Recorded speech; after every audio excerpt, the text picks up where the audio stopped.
state of Vermont is in much better shape than we were at this time yesterday. That being said, we are still in active response mode and have multiple rescues ongoing.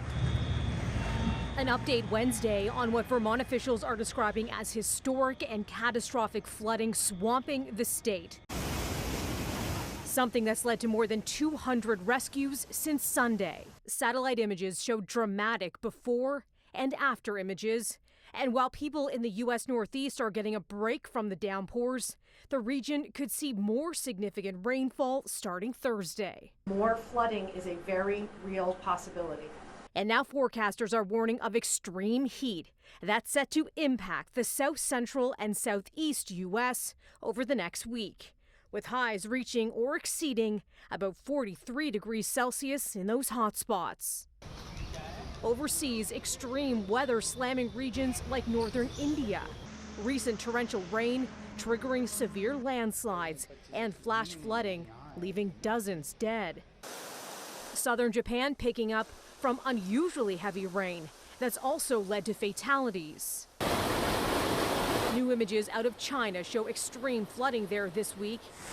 And here's footage coming from southern Russia Wednesday. The extreme conditions are all raising new fears of the pace of climate change. The World Meteorological Organization now warning of extreme heat setting in the Mediterranean, North Africa, the Middle East, and large parts of Asia and the southern U.S. The alert coming on the heels of this update on Monday saying the world just had the hottest week on record according to preliminary data. It follows the hottest June on record, with unprecedented sea surface temperatures and record low Antarctic sea ice extent. Environmental concerns central to a vote by European Union lawmakers Wednesday. After months of fierce debate, they passed a flagship law to restore nature, despite a push by the European People's Party, or EPP, to abandon the plan, arguing it would harm farmers and endanger food security.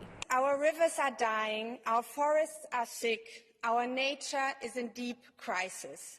We have to restore our nature, not in a distant future, not when EPP has gotten their act together. We have to act now. The final text is still being hammered out, but the law is shaping up to be one of the EU's biggest pieces of green legislation, requiring countries to introduce measures restoring nature on a fifth of their land and sea by 2030. Melissa Duggan, City News.